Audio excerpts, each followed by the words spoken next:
সময় নষ্ট নয়, শুধু প্রয়োজনীয় অংশ। Hello SSC ২৬ batch. পরীক্ষা যত নিয়ে আসছে, প্রস্তুতিও তত স্মার্ট হওয়া জরুরি। তোমাদের জীববিজ্ঞান পরীক্ষায় ভালো করতে হলে সঠিক সাজেশন সবচেয়ে বেশি গুরুত্বপূর্ণ। তাই এই ভিডিওতে থাকছে সিলেবাস অনুযায়ী সাজানো নির্ভরযোগ্য সাজেশন। ভিডিওটি শেষ পর্যন্ত মনোযোগ সহকারে দেখো। আজকে প্রথমেই তোমাদের জীববিজ্ঞানের মানবন্টন নিয়ে আলোচনা করব। তোমাদের জীববিজ্ঞানের মানবন্টন যদি আমরা দেখি, তোমাদের পূর্ণমান হচ্ছে 100 নম্বরের, অর্থাৎ তোমাদের সৃজনশীল প্রশ্ন থাকবে 40 নম্বরের, সংক্ষিপ্ত প্রশ্ন থাকবে 10 নম্বরের, বহু নির্বাচনী প্রশ্ন থাকবে 10 নম্বরের এবং ব্যবহারিক প্রশ্ন থাকবে 25 নম্বরের। সৃজনশীলের ক্ষেত্রে যদি দেখো, 60টি সৃজনশীল থাকবে, 60টির আনসার করবা এবং প্রতিটি প্রশ্নের মান থাকবে 10 করে, অর্থাৎ 60টি প্রশ্নে তোমাদের 40 নম্বর। তোমাদের সংক্ষিপ্ত প্রশ্ন থাকবে 60টি, 60টির মধ্যে তোমরা 5টির আনসার করবা, প্রতিটি প্রশ্নের মান 2 করে, 5টি প্রশ্নে তোমরা 10 মার্ক পেয়ে যাবা। এবং তোমাদের বহু নির্বাচনী প্রশ্ন থাকবে 25টি। দেখো, 25টি প্রশ্ন থাকবে, তোমরা সবকিছুর উত্তর দিতে হবে এবং প্রতিটি প্রশ্নের মান হচ্ছে 1, অর্থাৎ তোমরা 25টি 25 মার্ক পেয়ে যাবা। এবং ব্যবহারিক প্রশ্ন তো তোমাদের আরো 25 নম্বরের। তাহলে চলো প্রথমেই তোমাদের কোন অধ্যায়গুলো সিলেবাসের মধ্যে রয়েছে সেগুলো আমরা দেখে নিই। দেখো, এই অধ্যায়গুলো তোমাদের সিলেবাসের মধ্যে রয়েছে এবং এই অধ্যায়গুলো তোমাদের সিলেবাসের বাহিরে। যদিও এই অধ্যায়গুলো তোমাদের বেশি ইম্পর্টেন্ট, তবুও তোমাদের সিলেবাসের মধ্যে না থাকার কারণে এগুলো তোমাদের পড়া লাগবে না। তো সিলেবাসের মধ্যে দেখো তোমাদের কোন অধ্যায়গুলো রয়েছে। তোমাদের দ্বিতীয় অধ্যায় হচ্ছে জীবকোষ ও টিস্যু। তোমাদের তৃতীয় অধ্যায় হচ্ছে কোষ বিভাজন। তোমাদের চতুর্থ অধ্যায় হচ্ছে জীবনী শক্তি। একাদশ অধ্যায় হচ্ছে জীবের প্রজনন। 12তম অধ্যায় হচ্ছে জীবের বংশগতি ও বিবর্তন। 13তম অধ্যায় হচ্ছে জীবের পরিবেশ। এই অধ্যায়গুলোর মধ্যে তোমরা যদি সবগুলো অধ্যায় মোটামুটি পড়ে যাও, তাহলে তোমরা আশা করা যায় 95+ মার্কস অর্জন করতে পারবা। তবে তোমরা ভালোভাবে পড়তে হবে। এবং তোমরা সারা বছর যারা একটু কম পড়েছো, তোমাদের জন্য দেখো আমি এখানে স্টার দিয়ে বুঝিয়েছি কোনটা গুরুত্বপূর্ণ। তোমরা এখানে 3 স্টার, 4 স্টার এবং 3 স্টার এবং 2 স্টার এই অধ্যায়গুলো যদি তোমরা ভালোভাবে পড়ো, তাহলে তোমরা আশা করা যায় 80+ মার্ক অর্জন করতে পারবা। তাহলে চলো তোমাদের এই অধ্যায়গুলোর বিস্তারিত আলোচনা করি। অর্থাৎ তোমাদের সৃজনশীল প্রশ্ন কোথা থেকে আসবে, তোমাদের ক নম্বর কোথা থেকে আসবে, খ নম্বর কোথা থেকে আসবে এবং তোমাদের সংক্ষিপ্ত প্রশ্নের যে 5টি থাকে সেগুলো তোমাদের কোথা থেকে আসবে সেগুলো আমি তোমাদের জন্য আলোচনা করি। প্রথমেই দেখো তোমাদের প্রথম অধ্যায়। তোমাদের প্রথম অধ্যায়ে যদি দেখো, তোমাদের জীবনী পাঠ, এই অধ্যায়ে দেখো এই কয়টি হচ্ছে সংক্ষিপ্ত প্রশ্ন, অর্থাৎ এগুলো হচ্ছে ক নম্বর প্রশ্ন। তোমাদের ক নম্বর প্রশ্নের জন্য দেখো আমি কতগুলো প্রশ্ন রেখেছি। দেখো, হিস্টোলজি কি, দ্বিপদী নামকরণ কি, আর্কিওগনিয়াম কি, বিবর্তন বিদ্যা কি, জবা ফুলের বৈজ্ঞানিক নাম কি, শ্রেণীবিন্যাস কাকে বলে, ভৌত জীববিজ্ঞান কি, ফলিত জীববিজ্ঞান কাকে বলে, এন্ডোক্রাইনোলজি কাকে বলে, দ্বিপদ নামকরণ কি এবং জীবাশ্ম বিজ্ঞান কি। দেখো, এই কয়টি রেখেছি তোমাদের ক নম্বরের জন্য।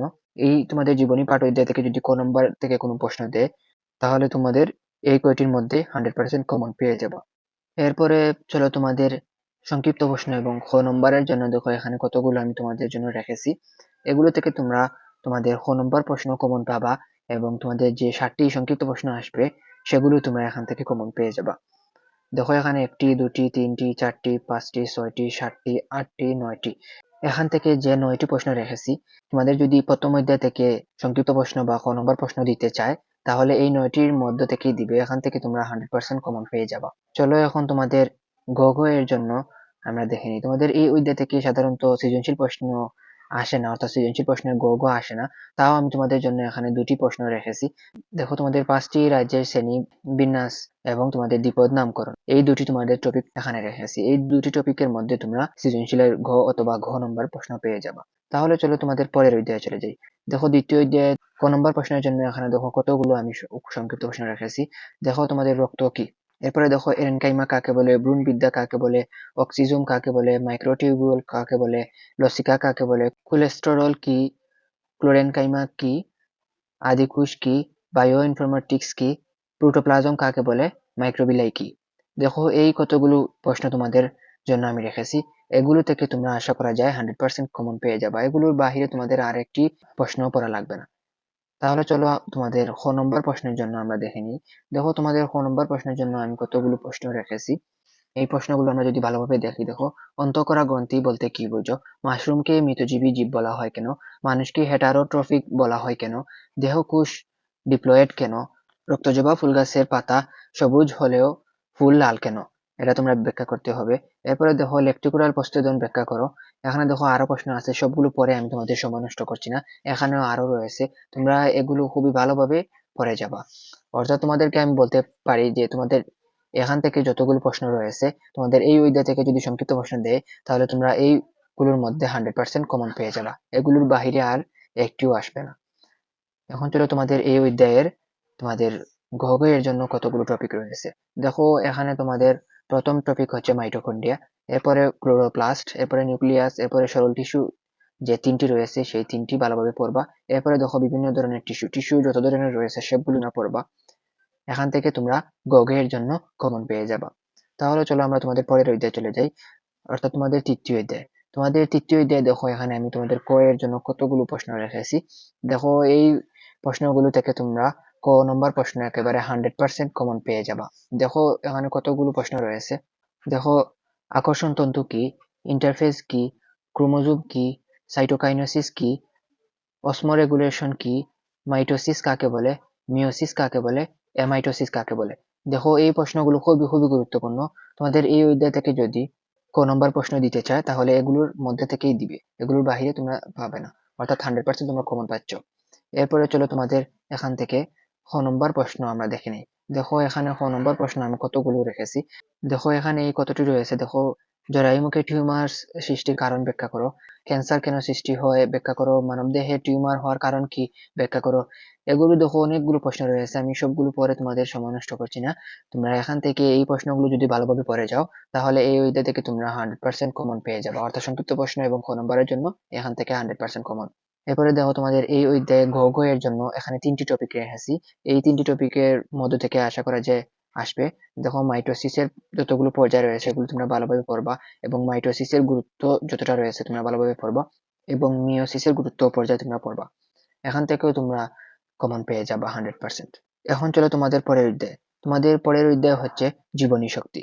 তোমাদের এই জীবনী শক্তি থেকে আমি কতগুলো প্রশ্ন তোমাদের জন্য রেখেছি, তোমরা একবার দেখো। দেখো তোমাদের এই প্রশ্নগুলো, জীবনী শক্তি কি, বাস্ট ফাইবার কি, ফসফোরাইলেশন কি, সি4 গতিপথ কাকে বলে, জৈব মুদ্রা কি, জটিল টিস্যু কি, অবাত শ্বসন কাকে বলে। দেখো এখানে আরো রয়েছে, তোমাদের এগুলো খুবই গুরুত্বপূর্ণ, অর্থাৎ তোমরা এগুলো খুবই ভালোভাবে পড়বা। এবং এই জীবনী শক্তি অধ্যায় থেকে যদি তোমাদের কোন নম্বরের জন্য কোনো প্রশ্ন আসে তাহলে এখান থেকেই আসবে, অর্থাৎ এখান থেকে তোমরা 100% কমন পেয়ে যাবে। এরপরে চলো তোমাদের এই জীবনী শক্তি অধ্যায়ের খ নম্বর প্রশ্ন বা সংক্ষিপ্ত প্রশ্ন কতগুলো রয়েছে আমরা দেখাই। দেখো এখানে কতগুলো রয়েছে এবং আরো তোমাদের জন্য রয়েছে। দেখো নেক্সট পেজে আমি রেখেছি, এগুলো থেকে তোমরা ভালোভাবে পড়ে নিবা। দেখো এগুলো তোমাদের খুবই খুবই গুরুত্বপূর্ণ, এগুলো থেকে আশা করা যায় তোমরা 100% কমন পেয়ে যাবা, এগুলোর বাহিরে তোমাদের আর পড়ার কোনো প্রয়োজন নাই। এরপরে চলো তোমাদের এই অধ্যায়ের গ এর জন্য কতগুলো টপিক রেখেছি। এই অধ্যায় গ এর জন্য বেশ গুরুত্বপূর্ণ, কারণ এগুলো থেকে তোমাদের বেশিরভাগ চলে আসে। দেখো সালোক সংশ্লেষণ, এটি খুবই গুরুত্বপূর্ণ টপিক। এরপরে দেখো সালোক সংশ্লেষণের প্রক্রিয়া, এটা তোমাদের ব্যাখ্যা করার কথা বলতে পারে, এটা গুরুত্বপূর্ণ। এরপরে দেখো তোমাদের সালোক সংশ্লেষণ, আলোর ভূমিকা, অর্থাৎ সালোক সংশ্লেষণের যে আলোর ভূমিকা সেটাও তোমাদের জানতে চাইবে। এরপরে দেখো তোমাদের জীবজগৎ, সালোক সংশ্লেষণের গুরুত্ব, অর্থাৎ সালোক সংশ্লেষণ রিলেটেড যতগুলো প্রশ্ন আসা সম্ভব সবগুলো এই অধ্যায় থেকে আসবে, তোমরা এগুলো খুবই ভালোভাবে পড়ে যাবা। এরপরে দেখো তোমাদের সবাদ শোষণ এবং সংক্ষিপ্ত প্রশ্ন বর্ণনা করো, অবাধ শোষণ ও সংক্ষিপ্ত বর্ণনা করো। এগুলো থেকে তোমরা 100% কমন পেয়ে যাবা। এই টপিকগুলো তোমরা খুবই গুরুত্বের সঙ্গে ভালোভাবে পড়বা। তাহলে চলো আমরা পরের অধ্যায়ে চলে যাই। তোমাদের 11তম অধ্যায়। দেখো এখানে আমি কতগুলো সংক্ষিপ্ত প্রশ্ন রেখেছি, এই সংক্ষিপ্ত প্রশ্নগুলো তোমরা ভালোভাবে পড়বা। দেখো প্রথমে ফিটাস কি, ওমরা কি, ক্লিভেজ কি, অভিস্রবণ কাকে বলে। দেখো এখানে আমি সবগুলো পড়ে তোমাদের আর সময় নষ্ট করছি না, এগুলো তোমরা খুবই ভালোভাবে পড়ে যাবা।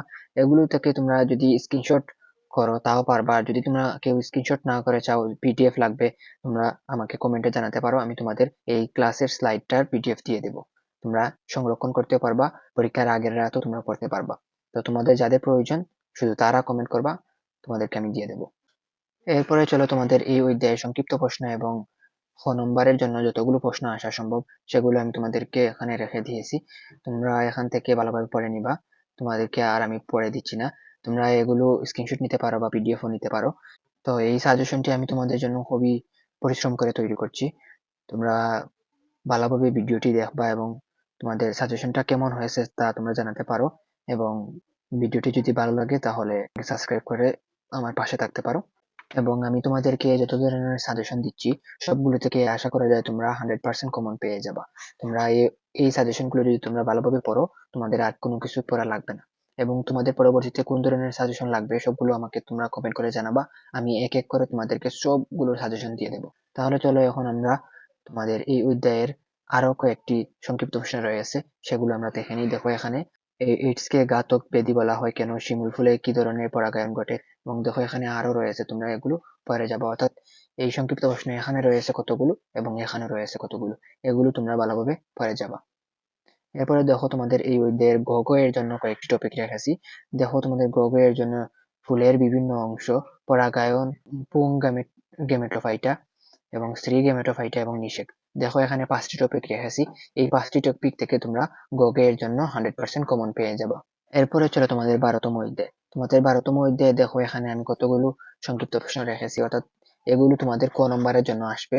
দেখো জিন কি, অভিযোজন কি, প্রকরণ কি, লুকাস কাকে বলে, এলিল কি, মিউটেশন কাকে বলে, এবং কালার ব্লাইন্ডনেস কাকে বলে, বংশগতি কি, এবং এক্সপান্ড কি, এগুলো তোমাদের জন্য আমি রেখেছি।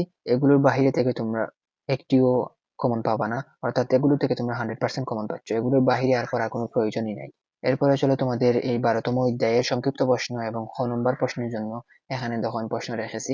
দেখো এগুলো খুবই খুবই গুরুত্বপূর্ণ। দেখো অতিরিক্ত কোলেস্টেরল মানবদেহের জন্য ক্ষতিকর কেন, বর্ণান্ধ মহিলার চেয়ে পুরুষ বেশি দেখা যায় কেন, এবং বিবর্তন বলতে কি বুঝো, ডিএনএ কে বংশগতির রাসায়নিক ভিত্তি বলা হয় কেন। দেখো এই সংক্ষিপ্ত প্রশ্নগুলো খুবই খুবই গুরুত্বপূর্ণ, তোমরা এগুলো ভালোভাবে পড়ে নিবা। আশা করা যায় তোমাদের এই অধ্যায় থেকে এবং এই সংক্ষিপ্ত প্রশ্নগুলোর মধ্যে তোমরা 100% কমন পেয়ে যাবা। এগুলোর বাইরে তোমাদের আর কোনো সংক্ষিপ্ত প্রশ্ন পড়ার প্রয়োজন আমি মনে করছি না। এরপরে চলো তোমাদের গ ঘ এর জন্য। দেখো গ ঘ এর জন্য আমি এখানে 5টি টপিক রেখেছি। দেখো প্রথমেই তোমাদের ডিএনএ। এই ডিএনএ টা খুবই গুরুত্বপূর্ণ একটা টপিক, এটা তোমাদের ইন্টারমিডিয়েটেও গেলে কাজে আসবে। তোমরা এই ডিএনএ ভালোভাবে পড়বা। এরপরে তোমাদের মেন্ডেলিফের পরীক্ষা, কি পরীক্ষা করেছিলেন এবং তিনি কি পেয়েছিলেন সেটা তোমাদের বর্ণনা করার কথা বলতে পারে। এরপরে দেখো তোমাদের কালার ব্লাইন্ডনেস কেন হয় সেটা বলতে পারে, তোমরা এগুলো ভালোভাবে পড়ে যাবে। এরপরে তোমাদের থ্যালাসেমিয়া কি, থ্যালাসেমিয়া কেন হয়, এগুলো তোমাদের বলতে পারে, তোমরা এগুলো ভালোভাবে পড়ে যাবা। এরপরে দেখো তোমাদের সন্তানের লিঙ্গ নির্ধারণ, এগুলো তোমরা ভালোভাবে পড়ে নিবা, এগুলো খুবই গুরুত্বপূর্ণ একটা টপিক। এরপরে আসো আমরা তোমাদের 13তম অধ্যায়ে চলে যাই। তোমাদের 13তম অধ্যায়ে দেখো কতগুলো আমি সংক্ষিপ্ত প্রশ্ন রেখেছি, অর্থাৎ এগুলো তোমাদের ক নম্বর প্রশ্নে চলে আসবে। তোমাদের ক নম্বর প্রশ্নে আসার জন্য দেখো আমি কতগুলো নিয়ে আসছি। এগুলো তোমাদের পরে সময় নষ্ট করছি না, তোমরা এগুলো ভালোভাবে পড়ে যাবা। দেখো কতটা হলো এখানে, 4টা, 8টা, 9টা, 10টা, 11টা, 12টা। এই 12টা কোয়েকশনের মধ্যে তোমরা 100% কমন পেয়ে যাবে। তোমাদের 13তম অধ্যায় থেকে যদি ক নম্বর কোনো প্রশ্ন আসে তাহলে এগুলোর মধ্য থেকে তোমরা 100% কমন পেয়ে যাবা। এরপরে চলো তোমাদের এই 13তম অধ্যায়ের সংক্ষিপ্ত প্রশ্ন এবং খ নম্বরের জন্য আমি কতগুলো প্রশ্ন রেখেছি তোমাদেরকে আমি দেখিয়ে নিই। দেখো এই প্রশ্নগুলো খুবই গুরুত্বপূর্ণ, আমি সবগুলো পরে তোমাদের সময় নষ্ট করছি না। দেখো এখানে 5টি, 6টি, 7টি, 8টি প্রশ্ন রয়েছে। এই 8টি প্রশ্নের মধ্যে তোমরা 100% কমন পেয়ে যাবা, অর্থাৎ এগুলো তোমরা খুবই ভালোভাবে পড়বা এবং এগুলোর বাহিরে থেকে আর পড়ার কোনো প্রয়োজন আমি মনে করছি না। এরপরে চলো তোমাদের এই অধ্যায়ের গ ঘ এর জন্য আমি 4টি টপিক রেখেছি। এই 4টি টপিক তোমরা যদি ভালোভাবে পড়ো তাহলে তোমাদের আর কিছুই পড়া লাগবে না। দেখো প্রথমে তোমাদের পুকুরের বাস্তুতন্ত্র, খাদ্য শিকল, এরপরে তোমাদের খাদ্য জাল, এরপরে তোমাদের পরিবেশ সংরক্ষণের গুরুত্ব ও পদ্ধতি। দেখো তোমাদের এগুলো খুবই গুরুত্বপূর্ণ টপিক, এই টপিক গুলো থেকে তোমরা 100% কমন পেয়ে যাবা। আশা করা যায় এই সাজেশনটা থেকে তোমরা উপকৃত হয়েছো। তো সাজেশনটা তোমাদের কেমন লাগলো তোমরা অবশ্যই কমেন্ট করে জানাবা, এবং তোমাদের আর কোন বিষয়ে সাজেশন লাগবে সেটাও তোমরা কমেন্টে জানাতে বলবে না। তাহলে সবাই ভালো থাকো, সুস্থ থাকো, দেখা হচ্ছে নতুন কোনো ভিডিওতে।